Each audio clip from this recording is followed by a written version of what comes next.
What's up, you guys? Welcome to today's video. As you can tell by the title, we're going to be talking about Wade Wilson and my very unpopular opinion when it comes to the penalty. If you want to follow me on any other social media platform, TikTok, Instagram, Patreon, that's $2. It's only ever going to be $2 unless you live outside of the United States. All of that is linked down below, as well as my vlog channel, my Facebook, Spotify, all of the things, whatever else I have. It's all in the description box down below. But without further ado, let's kick this thing off.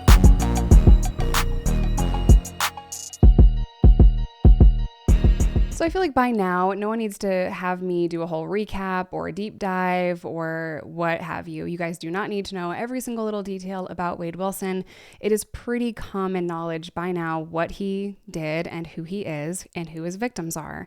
But if you are living under a rock and you have absolutely no idea, this POS is Wade Wilson, and people are calling him the Joker or the real life Deadpool.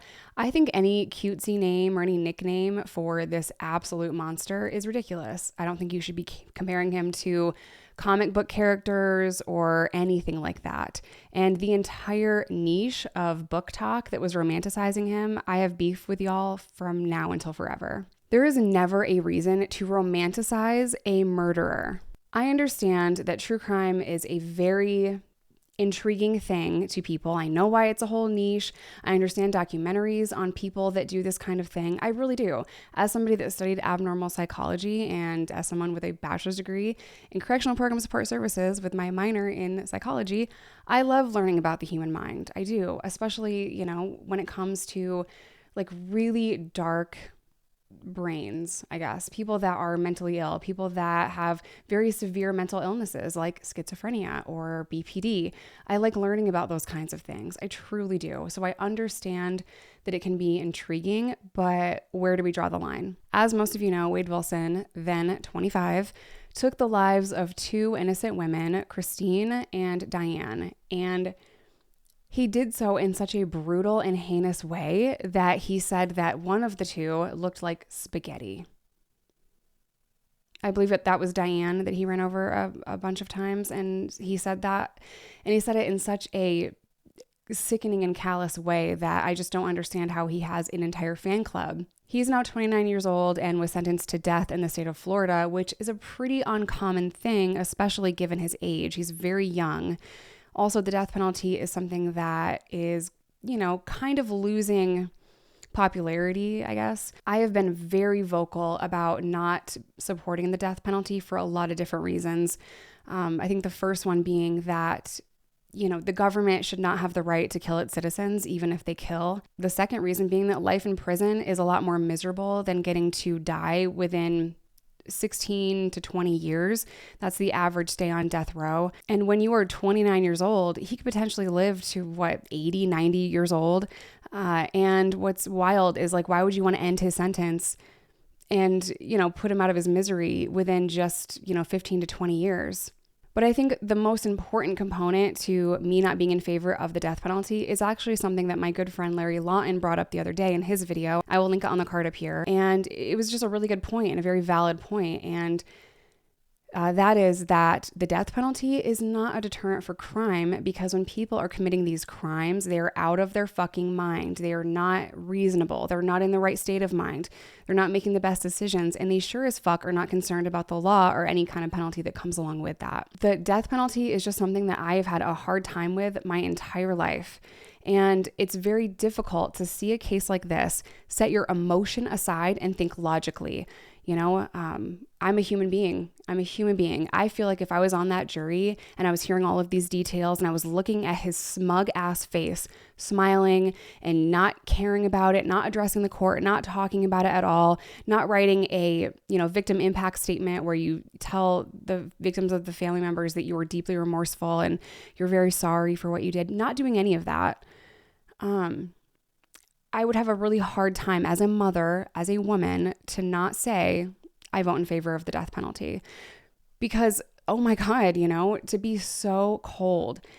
There is something deeply wrong with him. And I know that his defense team kind of rushed in when he was getting sentenced and they said, look, man, this guy is psychotic. This guy has brain damage. He is a very messed up individual. He really is insane. So that should be the reason to not put him to death. I feel like, again, after hearing all those details, I would have been like, actually, I'm kind of leaning more towards it now, like I understand that he had a troubled lifestyle and all of that. I know he was adopted at a young age. I know he was in and out of jail and juvenile detention, all that stuff. I know he was doing life on the installment plan. I get it.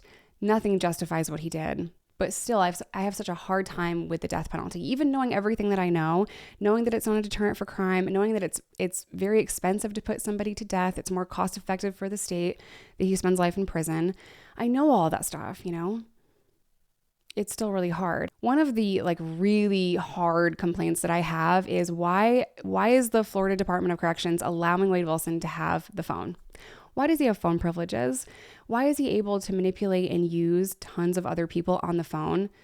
Apparently now he's getting married to a man that's in the street and he has other people calling and writing him and sending him tons of money. Why does he have access to these things? Criminal me knows, well, that's his right as an inmate. Inmates do have rights. They have the right to mail. They have right to phone privileges, all of that stuff. Inmates have rights. They have rights to basic needs, basic care and all of that.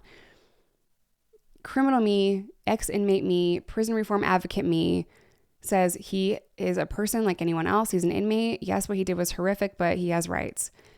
The emotional side of me,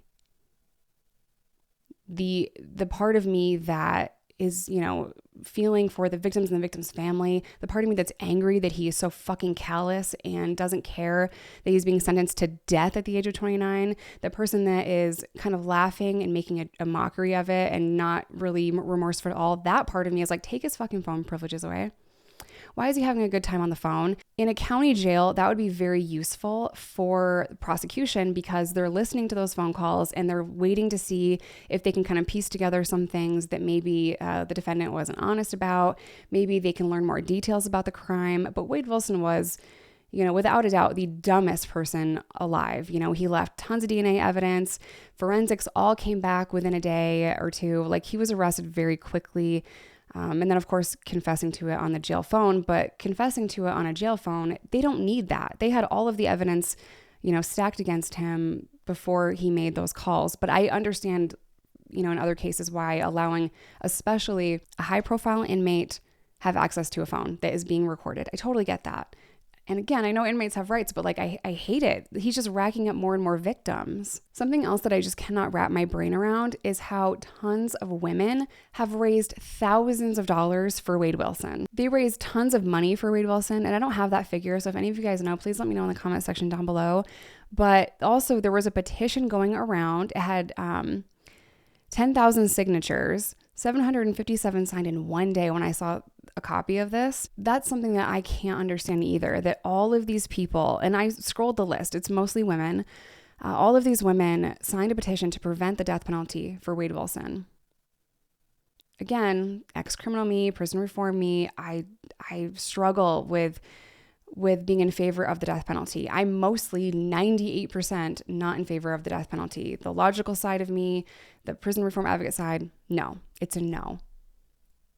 However, there's a small group of people that have sentences like that, life without or whatever, that cannot be rehabilitated, that are psychotic, that are dangerous, that will just cause more and more harm. They will not change. Wade Wilson's one of those people where he is truly, in my opinion, my very biased opinion, he is truly so sick, deranged, and evil. There is no changing that whatsoever. Some people really believe that if you take a life, then your life should be taken. And I don't agree with that. I really don't agree with that. But there's this, like I said, a very small group of very sick and very deranged and very evil people that you're not going to rehabilitate. They have no value left on this earth. And Wade Wilson is that 1% for me, where it challenges my beliefs and challenges everything that I've thought, everything I've said on this channel, everything I've advocated for. He is the 1% where I would have voted in favor. And still, even saying that out loud, I feel crazy saying that. I've never thought that really about a case that doesn't involve children, of course, but just straight up murder. This is probably the first time I've ever thought death penalty.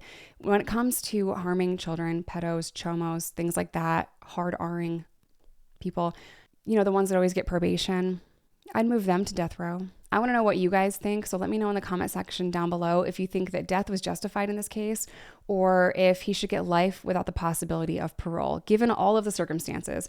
The death penalty is more expensive. It's not a deterrent for crime. It's saying that his life has no more value. Life without the possibility of parole is cheaper. It's a longer sentence. It's a more painful sentence to have to spend your entire life in prison. Studies can be done on him. Interviews can be done to understand his brain. Things like that, where there is maybe some sort of value left, and there is, things that he can do that will benefit society. Let me know your thoughts. But I'm going to end today's video here. As always, I love you guys. Stay safe, stay sober, whatever that looks like to you. And I'll see y'all in my next one.